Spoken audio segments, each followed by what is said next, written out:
The Anchor Hocking Glass Corporation brings you Crime Photographer.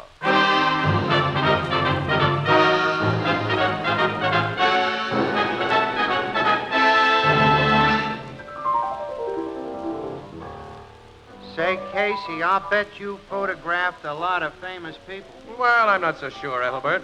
How come? Well, it's like this. Many a guy who looks like a ball of fire today is nothing but a wet match tomorrow. Oh, I get it. You gotta wait before you're sure a guy is really famous. Right. Sometimes it takes years and years to ensure fame. Sure, like the years and years of leadership that have made Anchor Hocking the most famous name in glass.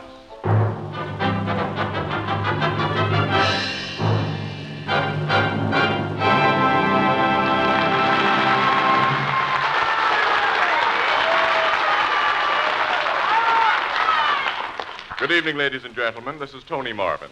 Every week at this time, the Anchor Hocking Glass Corporation of Lancaster, Ohio, and its more than 10,000 employees bring you another adventure of Casey, crime photographer, ace cameraman who covers the crime news of a great city. Written by Alonzo Dean Cole, our adventure for tonight, The New Will.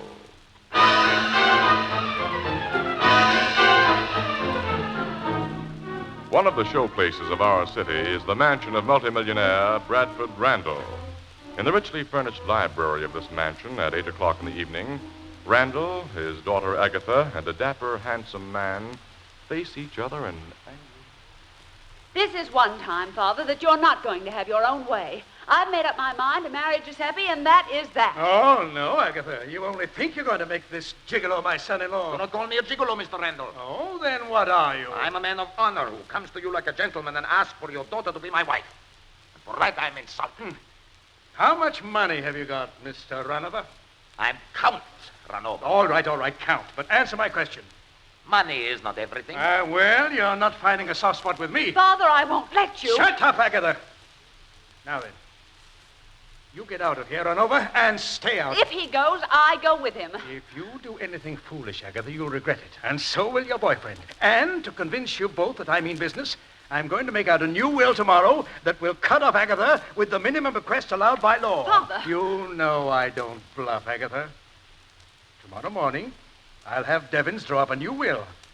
And it'll stand until you come to your senses.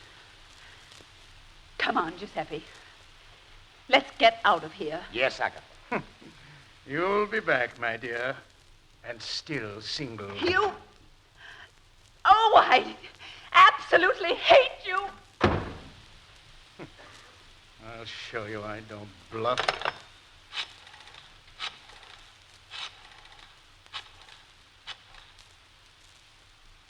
Hello, this is Bradford Randall. Call Mr. Devons to the phone, will you? Hello, Devons. I've got a job for you to do first thing in the morning. No, wait a minute. You better do it tonight. I want a new will drawn up, and I want you to bring it here to me within the next couple of hours. Don't argue. Do as I tell you. Well, that's better. Now get yourself a pencil, Devons, and take notes of what I say.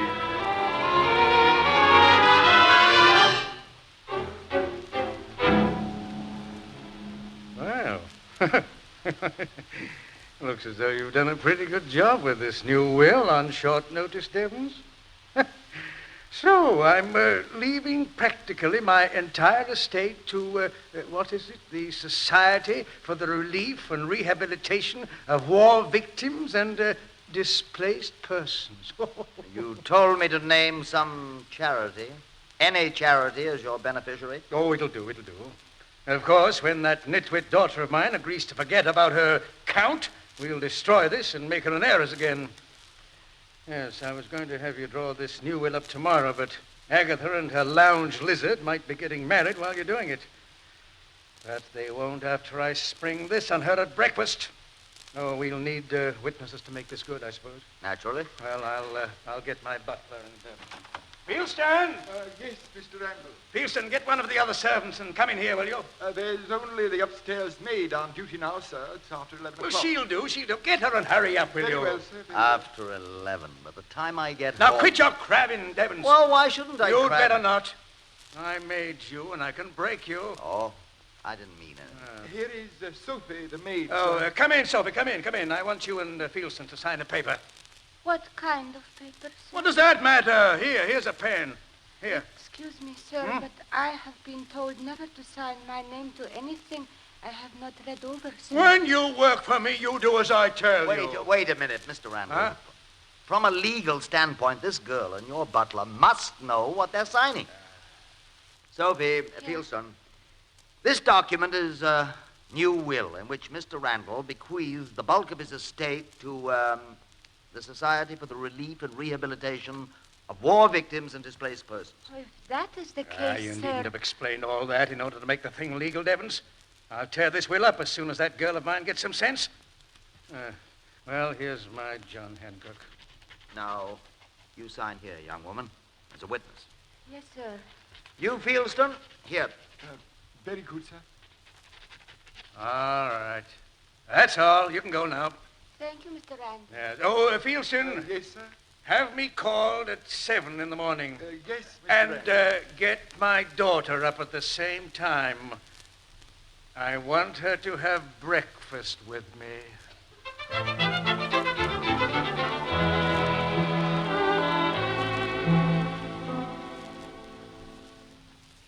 Bring up some more lemons, Walter. Okay, Ethelbert. I should get more sleep. Hello, Ethelbert. Huh? Casey, Hi, pal. I think so. I'm never sure at this hour of the morning. what are you doing around here? It's only a little after 8.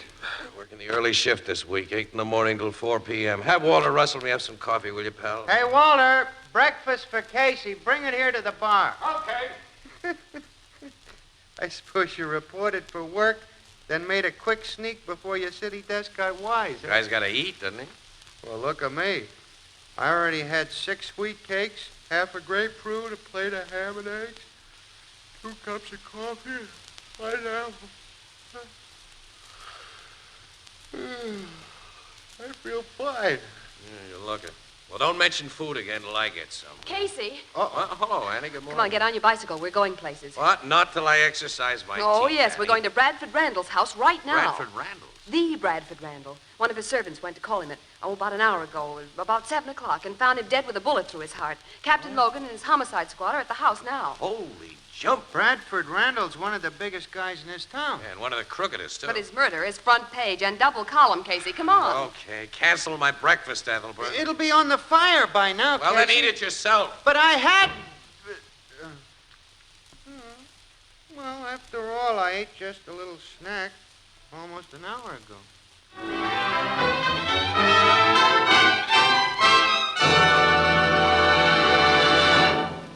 Our story will continue in just a moment.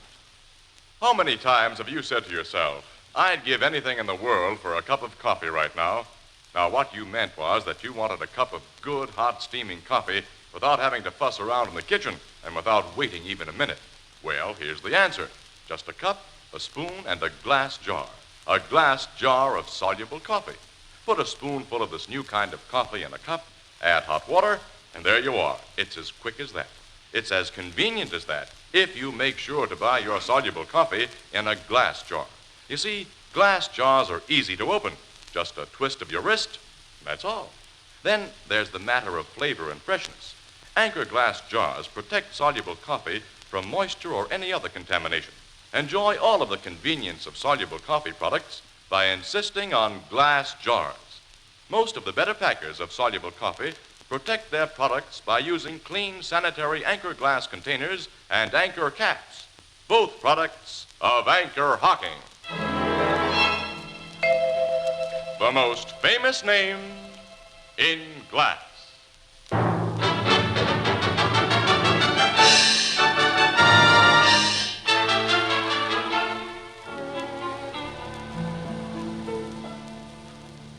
What happened, Captain Logan? One of the servants discovered Randall dead in his bed when she went to call him, Miss Williams. He'd been shot through the heart around 3 a.m., the M.E. says, with his own gun, a .45 automatic. We found the gat, but it had been wiped clean of the fingerprints. Well, that rules out suicide. Any suspects, Captain? Too many, Miss Williams. Off the record, suspect number 1 is a party boy who calls himself Count Giuseppe Renova. He'd been out with Randall's daughter and brought her home about an hour before the murder was committed. What's his possible motive? You don't read the gossip columns, Casey. Miss Ronova's been giving Miss Randall a heavy rush. Yeah, she was all set to marry the guy. Some of the servants heard a noisy quarrel between Randall, his daughter, and Renova early last evening, during which Randall said he'd disinherit her if she didn't give Renova the heir. He threatened to change his will first thing this morning. But after daughter and boyfriend left, both pretty sore, Randall got his lawyer and executed a new will last night. It cuts Agatha Randall out of the estate, and how? Yeah, but at 3 a.m., when he was murdered, Renova thought she was still a big heiress. That's the picture. She's suspect number 2. Either one. They killed Randall to prevent him making a new will, which they didn't know had already been made. I've met Agatha Randall, and I can believe she'd kill her own father if he got in her way. She must be a sweet character, just like her old man. But what are your other suspects, Logan? Anyone who was in this house. For instance, there are 16 servants, and the only one who seems sorry that Randall's dead's the butler, Fieldston. I'm not convinced he's very sincere. Popular guy, this Randall. Renova, after he left Miss Randall at the door downstairs, could have gotten into this bedroom by climbing that trellis, Logan, you know? Sure. And so could anyone else. Howard Devens, for example. Randall's lawyer? He had no love for his boss. Yeah, I've heard that. Now, I'm expecting Devens here any minute. I'm letting him have the will we found. He'll need it to settle the estate. Where'd you find the will? Lying folded on top of that dresser. Well, let's get out of this room and go downstairs. Oh, I beg your pardon, sir. What are you doing outside this door, Fieldston? I was just about to knock, Captain. Mr. Devens has arrived, and I came to tell you, sir. Where is he? Downstairs in the library with Miss Randall. And Count Renova is there also, sir. Get that maid who was your co-witness to the will last night, Fieldston, then both of you come to the library. I'll get Sophie at once, sir. Come on, Miss Williams. Casey. You know, Logan, it looked as though that butler was listening at the door. It looked very much that way. Why do you want him and that maid in the library, Captain? To verify their signatures on the will before I hand it over to Devens. Oh, I see. Now, there's the library. Now, I won't believe that will can stand up in court, Mr. Devens. My father never meant to cut me off. I drew that will, Miss Randall, and it'll stand up. But... Oh, Captain Logan. You're Mr. Devens? Yes. Mind if I shoot some pictures here, Logan? Oh, go ahead, Casey. I mind.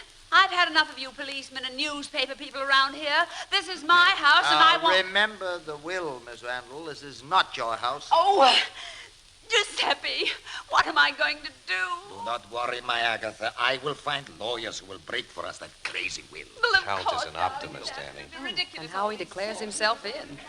Isn't this a gorgeous room? It's about the last word, I say. No windows in it. I guess that's for all year-round air conditioning, huh? Mm-hmm. And invisible lighting. I'll lay down this film case, get a few shots. Oh, excuse me, Captain. Here is the maid, sir. Oh, yes. You're the girl who witnessed Mr. Randall's will last night with Fieldston? Yes, sir. Well, look, I can't make out this signature. What's your name? Zofia Jadwiga Elżbieta Kupolwajczyk. No. I think Captain Logan will call you Sophie. Yeah. Well, look at this document, Sophie. Is it the one you witnessed? I have been told never to say a thing I'm not sure of, sir. Can I look at the paper close and careful? Yes, I want you to. Here, take it. Thank you, sir. What is that? I shot a picture of you, Sophie. Sorry if the flashbulb startled you. It did, sir. Excuse me for being so foolish. Look, do you identify that will? It looked like the paper I signed. Look at the signature, Sophie, and the rest of it. Is it your signature? Oh, yes, it is me. I write that last night. It is the will. Well, I'm glad we got that settled. Hey! What happened to the lights? Where's the switch? Turn on those lights. I'll find the switch, sir. There. Oh, what? Sophie. What happened to you? Somebody hit me when the light go out and pulled that paper from my hand. The will. The will is gone.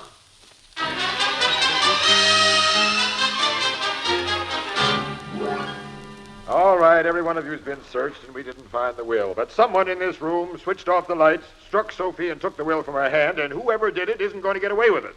Now, the thing's somewhere in this library, and my men will find it if they have to tear the walls down. Sergeant. Yes, sir. You and the boys go to work. Okay, Captain. Everybody else, get out of here. You can seriously believe that I had anything to do with this strange theft? You were in this room, and the will disappeared, Devens. But, of course, you consider poor Miss Randall your principal suspect, Captain. What makes you think my principal suspect isn't you, Mr. Renova? Count Renova.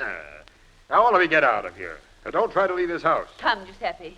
It'll be a pleasure to get away from these people. A great pleasure, my Agatha. Hey, you and Miss Williams get out, too, Casey.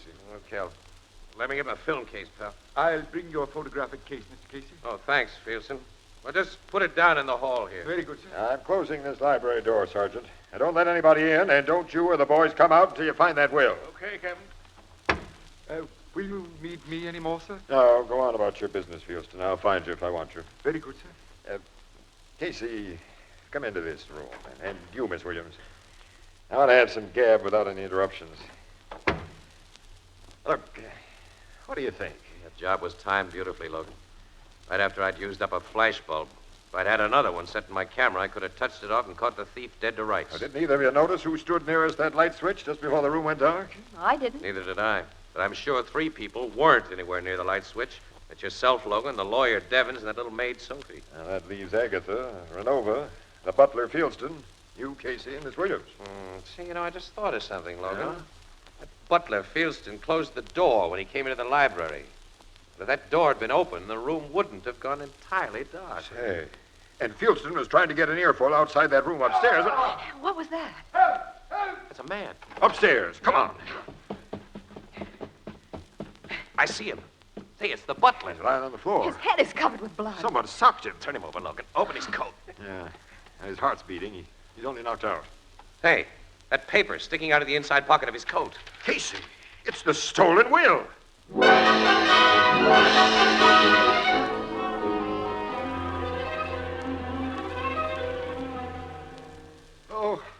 Oh, my head. Now, look, the doc says you haven't been badly hurt, Fieldston. You were just put to sleep pretty rough. Now, tell us about it. Yeah, we're very curious. Well, all I know, gentlemen, is that I was passing along the upstairs hall, and when I passed the door of Miss Randall's room, I thought I heard it open, then something hit me. Did you see the person who hit you? No, Captain. This is what you were hit with. That silver candlestick. Yeah. You recognize it? It usually stands on Miss Randall's dressing table. You heard Miss Randall's door open just before you were caught. I thought I did, yes. Captain, do you think Miss Randall... I'm asking the questions, Fieldston. And here's the one that pays the grand prize. Why was that will in your pocket? Will? Randall's new will. No, I don't know what... Now, don't try to play innocent. You hit Sophie in that library and snatched the will. I did nothing of the kind. You searched me. We know why the will wasn't on you when you were searched, fella, and how you got it out of the library. Mr. Casey, I swear... Save it. The way I helped your scheme, Fieldston, with my film case. You stuck the will in that film case after you snatched it and before you turned on the lights. Then you carried the case out in the hall where I was dumb enough to leave it. Then you opened the case and put the will in your pocket. That isn't true. What possible motive could I... You knew that Agatha Randall, or Ranova, would pay anything you asked for that will. They wanted to destroy it. And evidently, they double-crossed you. Now, are you going to protect the person who tried to kill you, or are you going to talk? I'm going to talk. You're a sensible guy. My head is beginning to clear, Captain. Now I realize that I've been double-crossed. Count Renova told me that he and Miss Randall would pay me $500,000 if I could get that new will. Well, I got it. But they double-crossed me. One of them tried to kill me. You bring them here, and I'll tell them that to their faces. Get him, Sergeant. Yes, sir. Well, Casey, I guess that takes care of that. It takes care of that, Logan, but you still got the murder of Randall to solve.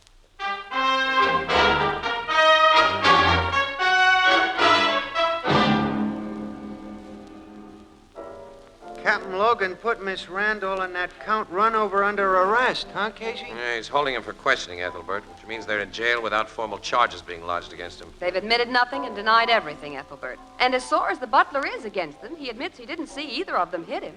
I have a hunch that neither Agatha nor her phony Count bumped off Randall. Hunches aren't accepted as evidence either, Mr. Casey. Well, who else could be the culprit, Casey? Culprit? Yeah. Oh, look, pal, you've been reading that bad literature again. Culprit. Where do you get words like that? Out of True Detective comics? No, William D. Shakespeare mentions culprits, and Allen Edward Poe and Charles Makepeace Dickens. Yeah, you win, pal. Well, then tell me who else besides Runover and Miss Randall... Look, I'm going to ask you a question, my literary friend. Pal, if you were a lawyer, would you kill a client right after he'd signed a will leaving his money to charity, a legitimate charity that you selected, and then bust a second guy over the head in order to prevent that will from being destroyed by the daughter? This is, hypothetical question, huh, Casey? Yeah, highly high hypothetical, Ethelbert. Extra highly hypothetical. Oh, Andy, lay off. Come on, what's your answer, pal? Am I a lawyer making good dough? Plenty. Yeah. Have I got a wife and kids? Now, wife, no kids. How do I get along with the old lady? Okay, at least there's no scandal about you anyway. See, I gotta ask these questions, Casey, because I'm awful ignorant about the lawyer I am, see? I see. Well, now that you're enlightened, how about it? Tell me one thing more. Have I got good sense? Well, I think the lawyer has. Say, was that a crack? I don't know what you mean, pal. Oh. Well, after mature deliberation, Casey, I've come to the conclusion that if I got dough, a happy family life, and ain't no crackpot, I would be a first-degree chump to take a chance of broiling myself in a hot seat by doing a job of murder. Yeah, that's the same conclusion I reached, Ethelbert. Now that you have Devons out of the way, where you go from here? I don't know, Annie, but I still have my hunch. Well, try eliminating all the Randall servants now. None of them like their boss or his daughter. Start with that little housemaid, Sophie. You can get rid of her quickly. I'm not giving that poor washed-out gal a second thought. That the dame who Fieldstone gave the black eye when he snatched the will? A Polish girl. Awfully sweet. I spent quite a little time talking to her, Casey. Yeah? She's been in this country only a few years. She's a war refugee. So? Poor thing. You know what the war did to Poland. The Germans invaded and the Russians invaded.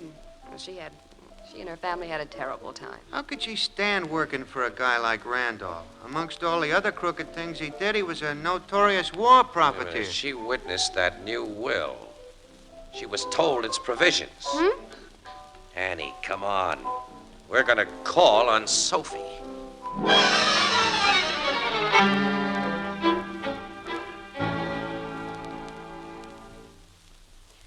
Yes, Mr. Casey. I killed Mr. Randall.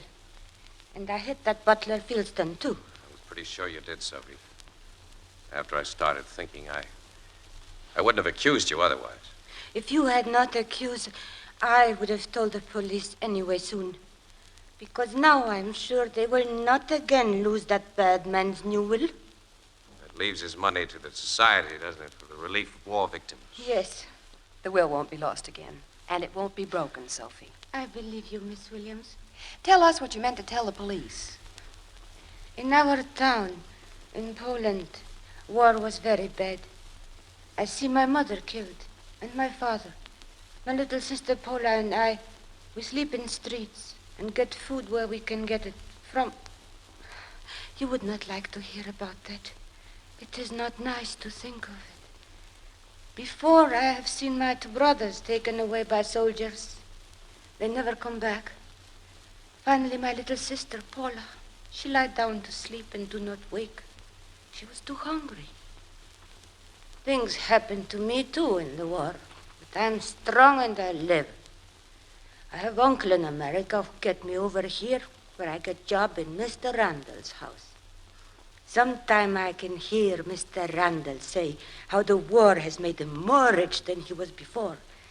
Then last night he asked me to witness that will. Which left his money to war victims. Yes, and he say something which made me know he would change the will if he had the chance and leave everything to his daughter again. A woman as bad as he is. You didn't give him the chance. No. I went to his room while he was sleeping, and I used the gun I know he keep there. How about Fieldstone? I saw him take the will he had stolen from your box, Mr. Casey, and I suspect he will sell it to Miss Randall, who will destroy it. I slip into her room and get candlestick. I think that is all. Now, Miss Williams, Mr. Casey, take me to police. Casey? Yes.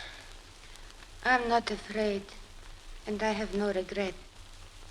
You see, we who have felt war have died many times.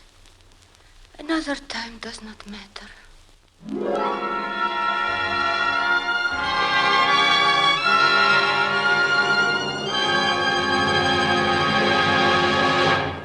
We'll join the crowd at the Blue Note in just a moment. Just in time for Christmas shopping, Anchor Hocking presents the perfect answer to your problem of giving something beautiful and practical. A set of jadeite dinnerware. Jadeite, spelled Jadeite, Jadeite. It has the lovely texture of Chinese porcelain, the color of green jade. It's as sturdy and heat-proof as the Fire King oven glass you bake with. Almost anyone will be delighted to receive a beautiful 35-piece Jadeite dinner service consisting of 6 cups, 6 saucers, 6 dessert plates, 6 salad plates, 6 dinner plates, 1 vegetable bowl, a platter, and a sugar and creamer set. All of this for less than $5. Jadeite, a product of Anchor Glass, can also be purchased in open stock. Now, you'll find Jadeite dinnerware at chain stores, department stores, and most other stores selling chinaware and glass. Ask for Jadeite by name, the newest triumph of Anchor Hocking. The most famous name in glass.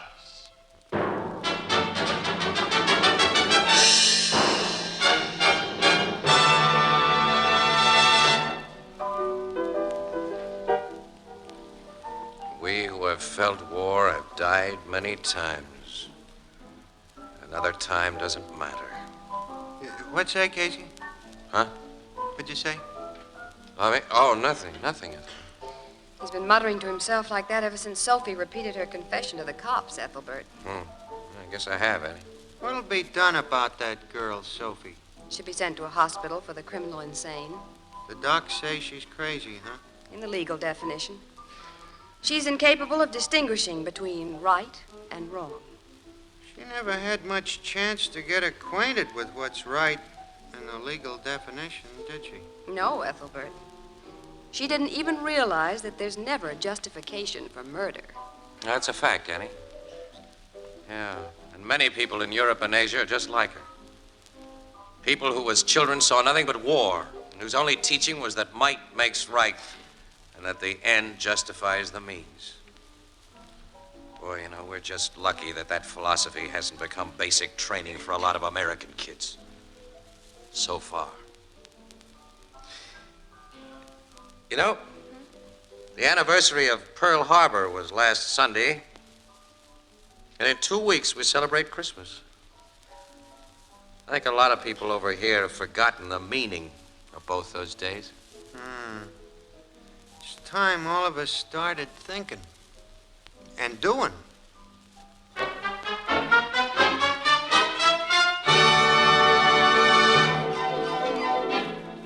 Crime Photographer, starring Stotts Cotsworth as Casey, is brought to you each Thursday by the Anchor Hocking Glass Corporation, makers of Fire King oven glass, Anchor glass containers, Anchor caps and closures. All products of Anchor Hocking, the most famous name in glass.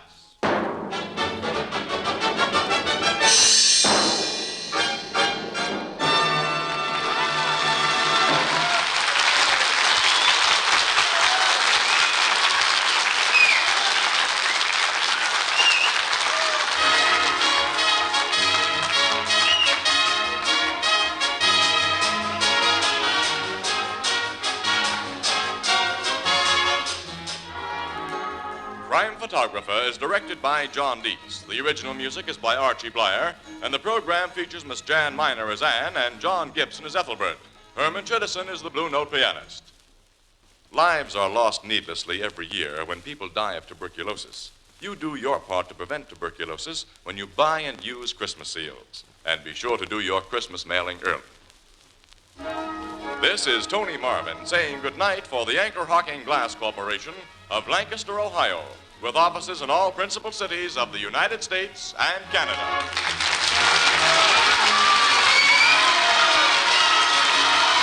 This is CBS, the Columbia Broadcasting System.